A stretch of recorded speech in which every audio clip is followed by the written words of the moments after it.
Shalom, salam sejahtera dalam kasih Tuhan kita Yesus Kristus. Puji nama Tuhan, saya senang sekali bisa berjumpa lagi dengan saudara-saudara yang tercinta, teman-teman, para sahabat dimanapun Anda berada. Kita sangat bersyukur bahwa hari ini kita dapat berjumpa kembali dengan tubuh yang kuat dan diberkati Tuhan. Baik, puji Tuhan, hari ini saya akan membahas satu tema yang menurut saya cukup penting, khususnya di momen pada hari-hari ini.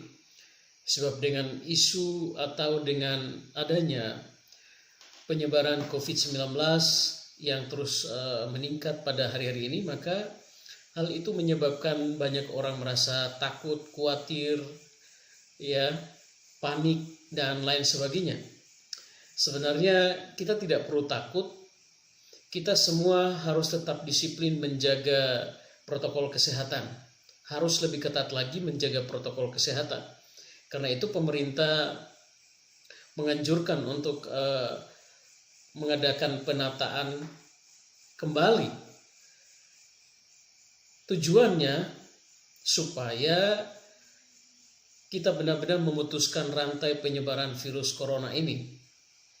Mungkin ada yang tidak bisa bekerja dan seterusnya. Kita semua memang tidak bisa melakukan aktivitas. Tapi hal ini bertujuan untuk kebaikan kita bersama dan terutama kebaikan bangsa dan negara ini.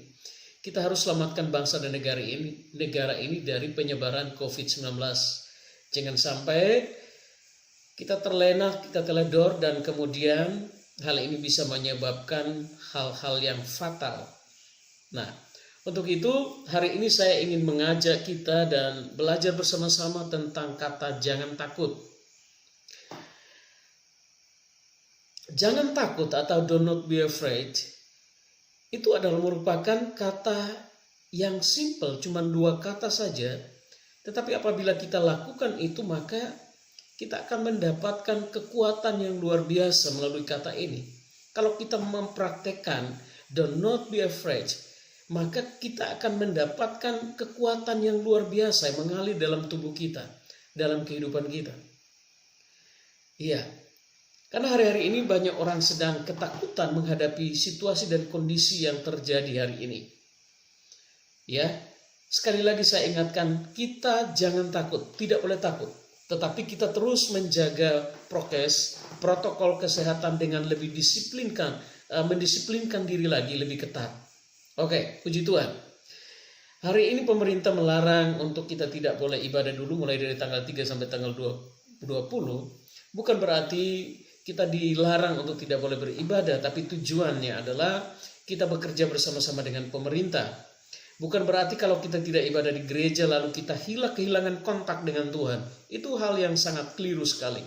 Walaupun di rumah kita tetap masih terus berkomunikasi, berhubungan dengan Tuhan. Kita masih terus berdoa walaupun melalui ibadah online dan seterusnya. Masih ada banyak hal yang kita kerjakan bersama-sama untuk bisa beribadah kepada Tuhan. Karena Tuhan itu tidak hanya ada di gereja, ada di tempat-tempat yang kita sebut sebagai tempat ibadah.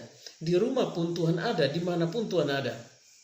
Ya, jadi untuk itu kita bekerja bersama-sama dengan tujuan untuk menaklukkan penyebaran virus corona ini.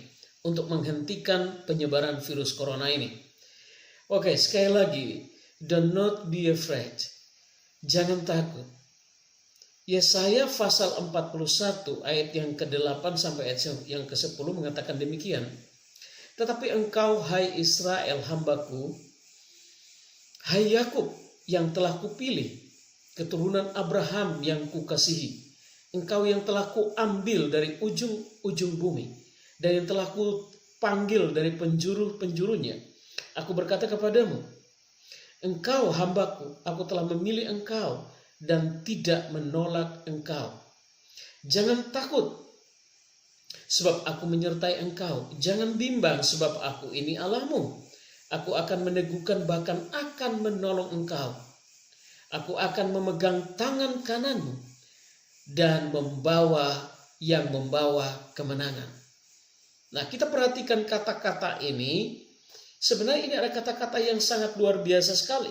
Kata-kata ini kita perhatikan bahwa di situ ada ditulis dalam ayat yang ke-8 dan ayat yang ke-9, itu terdapat kata-kata, perhatikan kata Israel. Israel di sini bukan berarti Allah berbicara secara spesifik kepada bangsa Israel, tetapi juga kepada bangsa lain. Jadi yang dimaksudkan bahwa kita adalah bangsa lain.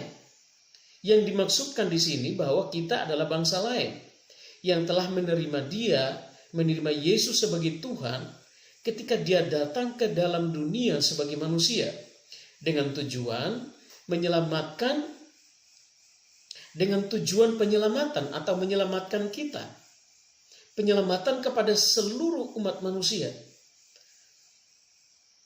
Dan Allah berkata, kamu yang dahulu akan menjadi yang terkemudian, dan yang terkemudian akan menjadi yang terdahulu. Nah, sebenarnya kata-kata ini ditunjukkan kepada bangsa Israel yang merupakan bangsa keutamaan atau yang disebut dengan bangsa pilihan. Tetapi karena mereka menolak dan membunuh dia, Yesus, maka kemudian yang disebut sebagai bangsa lain atau yang terkemudian yang menggantikan posisi keutamaan bangsa Israel, yaitu kita adalah yang disebut sebagai bangsa lain. Sebab itu di dalam Roma pasal yang ke-8 ayat yang ke-17, dan jika kita adalah anak, maka kita juga adalah ahli waris. Ketika kita menerima dia sebagai Tuhan dan Juru Selamat, kita menerima dia sebagai sang penyelamat yang datang ke dalam dunia, menjadi manusia datang dalam dunia, maka kita juga disebut sebagai ahli waris. Ya, yang pertama kita disebut sebagai anak. Dan jika kita adalah anak, karena kita sudah menerima dia, maka kita juga adalah ahli waris. Maksudnya orang-orang berhak menerima janji-janji Allah yang akan menerimanya bersama-sama dengan Kristus. Yaitu jika kita menderita bersama-sama dengan dia, supaya kita juga dipermuliakan bersama-sama dengan dia. Kata menderita di situ adalah mengikut Yesus, pikul salib. Kata menderita di situ adalah melakukan bagian-bagian dari firman-Nya yang harus kita lakukan, yang menjadi bagian kita yang harus kita lakukan. Jadi dalam diri kita ini mengalir frekuensi koneksitivitas sebagai keturunan Abraham, ya, sebagai keturunan Abraham atau keturunan ilahi. Sebab Abraham adalah sebagai founding father of believers, ya, bapak pendiri orang percaya, atau disebut sebagai bapak orang percaya, founding fathers of believers. Bapak orang percaya kepada Allah Yahweh, Allah yang hidup, yaitu Tuhan Yesus Kristus. Nah, kita perhatikan mengapa dikatakan bahwa jangan takut. Jadi yang pertama disebut firman yang disampaikan, ya, yang ditulis oleh Yesaya itu bukan spesifik ditujukan hanya kepada bangsa Israel, tetapi juga ditujukan kepada kita semua. Maka karena itu disebut apa? Engkau yang telah kuambil dari ujung-ujung bumi, dan yang telah kupanggil dari penjuru-penjurunya. Aku berkata kepadamu, engkau hambaku, aku telah memilih engkau dan tidak menolak engkau. Ini kata-kata yang luar biasa sekali, saudara. Nah, oleh sebab itu kita perhatikan pada bagian yang berikutnya, yaitu kata ayat 10, kata jangan takut. Jangan takut. Janganlah takut sebab aku menyertai engkau. Janganlah bimbang sebab aku ini Allahmu. Aku akan meneguhkan bahkan akan menolong engkau. Aku akan memegang engkau dengan tangan kananku yang membawa kemenangan. Ini bukan hanya sekedar kata-kata yang kita hanya baca lalu melewatkan begitu saja. Tetapi kita harus praktekkan ayat-ayat ini, kata-kata ini dalam kehidupan kita. Kata jangan takut ini adalah kata yang fungsionalitasnya ini luar biasa, saudara. Kata jangan takut ini adalah kata ketika kita tidak takut terhadap apapun, ya, terhadap fenomena apapun yang terjadi di muka bumi ini, terhadap kejadian-kejadian apapun yang dahsyat apapun. Sebab Allah berkata bahwa aku akan menggoncangkan langit dan bumi. Bukan saja bumi, tapi langit dan bumi suatu saat akan digoncangkan. Tetapi orang-orang percaya kepadaku tidak akan tergoncang. Jadi kita harus memiliki dasar iman di dalam Kristus. Kita harus mempraktekkan firman itu, bukan hanya membacanya saja. Karena itu jangan takut. Saya melihat hari-hari ini banyak orang ketakutan, terlalu takut, saudara. Ya, jangan takut. Harus happy, harus bersukacita. Jadi kata yang kedua, kata janganlah takut itu adalah lawan kata, yaitu berani atau apa? Berbahagia, bersukacitalah. Jangan takut, saudara. Sebab Tuhan berjanji, Dia menyertai kita. Aku menyertai engkau. Jangan bimbang, sebab aku ini Allahmu. Kita percaya bahwa Tuhan adalah Allah kita. Tuhan pasti akan menyertai kita. Tetapi sekali lagi, justru karena kita menjadi orang-orang percaya, kita juga harus taat kepada peraturan pemerintah. Karena pemerintah itu adalah wakil Allah yang telah dipilih oleh Allah. Kalau kita melawan terhadap pemerintah, sama juga kita melawan terhadap Allah. Jadi, kalau masih ada orang-orang yang masih melawan terhadap pemerintah dan tidak mau taat terhadap pemerintah, maka mereka adalah orang-orang yang melawan terhadap Allah. Karena pemerintah yang sah adalah orang-orang pemerintah yang telah dipilih dan ditetapkan oleh Allah menjadi pemimpin pemerintah di dalam negara ini. Taatilah mereka, kata firman Tuhan. Taatilah pemimpin-pemimpinmu. Iya. Bagaimana kita bilang kita taat kepada Tuhan sementara orang pemimpin yang kelihatan kita tidak bisa taat? Bagaimana kita bisa berkata saya ini orang beribadah, orang menyembah Tuhan, tetapi terhadap pemimpin saja kita tidak pernah taat. Terhadap pemimpin saja kita melawan. Iya. Jadi kita harus tunjukin dulu kepada manusia, kepada pemerintahan manusia, bahwa kita adalah orang-orang yang taat kepada Allah. Tunjukkanlah itu kepada manusia. Menjadi orang-orang beriman yang taat kepada Allah. Dan taat terhadap pemimpin yang telah diangkat oleh Allah di muka bumi ini. Oke. Jadi di dalam Amsal juga mengatakan begini.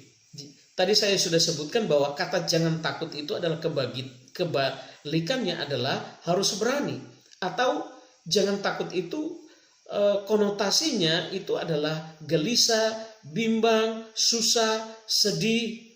Nah itu teman-temannya semua. Kata janganlah takut itu teman-temannya. Susah, stres, bingung, gelisah, bimbang. Itu teman-temannya kata jangan takut itu semua itu. Nah, lawan dari kata itu adalah hati yang gembira. Di dalam Amsal 17 ayat yang ke-22 mengatakan, hati yang gembira adalah obat yang manjur. Tetapi semangat yang patah, ya, semangat yang patah itu sama dengan takut, stres, mengeringkan tulang.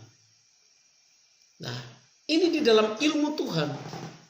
Nah, kita pelajari ini adalah ilmu Tuhan. Jangan takut. Tuhan selalu berkata jangan takut. Makanya di dalam keseluruhan Alkitab tercatat 365 kali kata jangan takut. Mungkin ini bertujuan agar Tuhan mau setiap hari kita hidup di dalam dunia selama setahun itu jangan takut. Tiap hari kita harus bangunkan diri kita dengan kata jangan takut. Tiap hari kita ketika bangun dari tidur, kita harus berkata kepada diri kita, kepada hati kita sendiri, jangan takut, jangan takut, jangan takut. Terus itu yang kita ucapkan. Karena justru ketika kita tidak takut, hati kita tetap gembira, maka kita akan mengalami hal yang luar biasa. Nah, kita akan memperhatikan menurut penelitian medis atau according to medical research, ya, according to medical research atau menurut penelitian medis, bahwa orang yang takut, stres, panik, khawatir akan mengalami penurunan imunitas tubuh 50 hingga 70%. Nah, ini luar biasa sekali, saudara. Jadi kalau orang yang takut, ya, menurut penelitian medis, according to medical research, bahwa orang yang takut, stres, panik, khawatir akan mengalami penurunan imunitas tubuh hingga 50 sampai 70%. Sebab itu mengapa para ahli kesehatan selalu menganjurkan untuk kita meningkatkan imunitas tubuh kita. Apalagi pada masa-masa pandemi ini, para ahli ilmu kesehatan, ya, ahli medis selalu menganjurkan kepada kita untuk pentingnya meningkatkan imunitas kesehatan kita. Nah, kita perhatikan mengapa kita harus meningkatkan imunitas kita, atau pentingnya, berapa penting dan fungsi imunitas kita. Nah, kita perhatikan berapa pentingnya atau pentingnya dan fungsi dari imunitas kita. Kita perhatikan. Mengapa imunitas tubuh manusia itu penting? Sebab imun adalah merupakan ketahanan tubuh manusia. Imunitas itu adalah merupakan ketahanan tubuh manusia yang berfungsi menjaga serta membunuh setiap sesuatu virus asing dari luar yang ingin masuk ke dalam tubuh, ya, yang ingin menyerang tubuh kita. Maka imunitas tubuh kita itu akan membunuh setiap virus-virus yang asing dari luar, termasuk virus corona, saudara. Termasuk virus corona. Saudara harus yakin itu. Imunitas kita yang bagus, orang yang memiliki hati yang gembira akan mengalami imunitas tubuh yang bagus. Dan fungsi imunitas tubuh yang bagus itu adalah sangat penting, sebab imun adalah merupakan ketahanan tubuh manusia yang berfungsi menjaga serta membunuh setiap sesuatu virus asing dari luar yang ingin menyerang tubuh kita. Jadi setiap virus asing yang mau masuk dalam tubuh kita itu diserang sama dia, dibunuh sama dia. Tidak bisa masuk terus ke dalam. Sehingga menjaga imunitas itu sangat penting. Perhatikan, imunitas itu bagaikan satpam yang 24 jam non-stop menjaga atau berjaga di pintu masuk di dalam rumah kita dan setiap sudut rumah kita. Imunitas tubuh itu bagaikan satpam, penjaga rumah, ya, yang menjaga secara non-stop selama 24 jam. Sehingga ada segala sesuatu yang ingin masuk mengganggu dari rumah kita, maka akan dibunuh oleh para penjaga ini. Nah, para penjaga ini adalah imunitas atau imun daripada tubuh kita. Nah, ketika imun kita lemah atau imun kita kurang, menurun, ketika kita stres, kita panik, kita takut, kita khawatir, maka imunitas kita menjadi lemah. Nah, di dalam kelemahan itulah segala virus apapun bisa masuk menyerang dan dia bisa mengalahkan imunitas, kemudian dia memporak-porandakan kesehatan kita. Itu secara medis. Ya. Oleh sebab itu, ada tips yang perlu kita perhatikan, perlu kita pelajari untuk kita menjaga secara medis, cara menjaga sistem imunitas tubuh yang baik secara medis. Ya. Ada banyak cara, ada banyak metode untuk menjaga imunitas tubuh kita. Tetapi saya menemukan beberapa tips atau beberapa poin. Ada banyak cara dan penerapan untuk memperkuat daya tahan tubuh kita, termasuk menerapkan pola hidup sehat, ya, menghindari stres, hingga mengkonsumsi suplemen agar kekebalan tubuh kita tetap prima, tetap terjaga dengan baik. Nah, berikut ada beberapa cara meningkatkan daya tahan tubuh. Yang pertama, perbanyak makan sayur dan buah. Hal ini karena vitamin dan mineral yang terkandung dalam sayuran dan buah-buahan mampu memperkuat sistem kekebalan tubuh dalam melawan virus dan bakteri penyebab penyakit. Kemudian yang kedua, cukup istirahat atau istirahat yang cukup. Ini adalah syarat terpenting karena kurang tidur dapat menurunkan imunitas tubuh. Apalagi umurnya orang dewasa membutuhkan waktu tidur sekitar 6, 7 sampai 8 jam dan remaja membutuhkan waktu tidur sekitar 9 sampai 10 jam. Kemudian ketiga, hindari stres. Jangan stres, jangan takut, jangan panik, jangan khawatir. Stres bisa meningkatkan produksi hormon kortisol. Hormon tersebut dapat mengakibatkan penurunan dui fungsi kekebalan tubuh atau fungsi kekebalan tubuh. Jadi melemahkan. Ketika kita stres, kita takut, maka hormon kortisol itu akan dapat mengakibatkan penurunan fungsi di dalam kekebalan tubuh kita, atau fungsi kekebalan tubuh kita itu menjadi lemah. Dan pada saat itulah virus bisa menang melawan tubuh kita, atau virus bisa menang yang hendak masuk ke dalam tubuh kita. Yang keempat, rutin berolahraga. Sebab berolahraga sangat dianjurkan, paling tidak selama 30 menit setiap harinya untuk meningkatkan sistem kekebalan tubuh dalam melawan infeksi. Tentunya kita harus sesuaikan olahraga ini sesuaikan dengan umur masing-masing. Tidak mungkin umur 60-70 tahun harus sepak bola, harus main harus lari maraton dan seterusnya. Jadi kita harus sesuaikan dengan kondisi dan umur masing-masing. Kemudian kelima, hindari rokok dan alkohol. Hal ini karena rokok dan alkohol dapat merusak sistem secara kekebalan tubuh. Rokok dapat merusak infeksi paru-paru dan alkohol dapat menyebabkan risiko infeksi paru-paru semakin besar. Kemudian yang keenam, mengkonsumsi suplemen selain menerapkan pola hidup sehat, sehingga sebagian orang memilih untuk mengkonsumsi suplemen untuk meningkatkan imunitas tubuhnya. Dan kemudian yang ketujuh adalah minum air putih yang banyak. Kalau bisa air putih yang hangat. Lebih dari hangat pun bagus. Yang penting kita harus banyak mengkonsumsi air putih. Saya yakin percaya bahwa kalau kita sudah melakukan bagian-bagian ini, yang pertama, kita harus percaya Tuhan dan kita harus lakukan firman Tuhan. Kalau Tuhan bilang jangan takut, jangan kita takut. Tuhan bilang jangan takut, jangan bimbang, tapi kita ketakutan. Begitu mendengar sesuatu, kita mulai takut, kita mulai bimbang, kita mulai panik, kita mulai khawatir, kita mulai stres.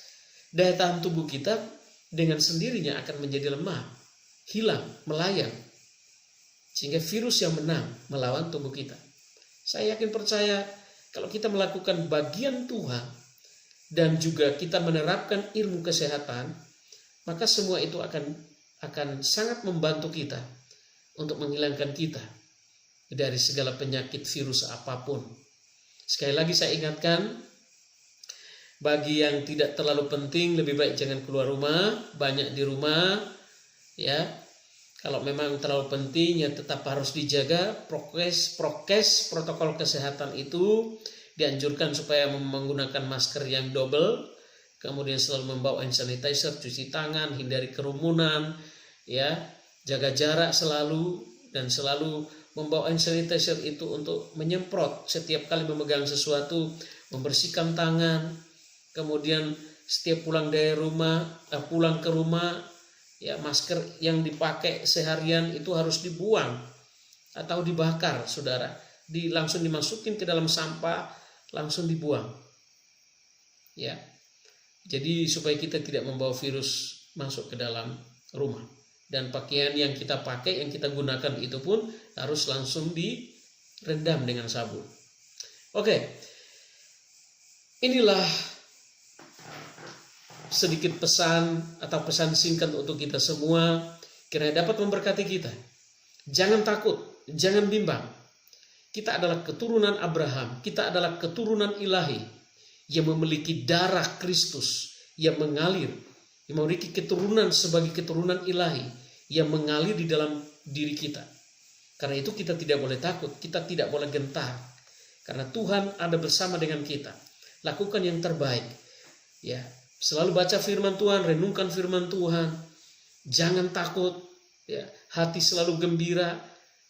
Hati gembira itu adalah obat. Puji nama Tuhan. Do not be afraid. Jangan takut. Ya, selalu kita katakan setiap hari, do not be afraid. Ya, selalu katakan setiap hari, do not be afraid. Puji Tuhan. Saya bersama dengan saya Pastor Ryan. Kiranya Tuhan Yesus memberkati kita semua. Puji Tuhan. Sampai jumpa kembali. Shalom.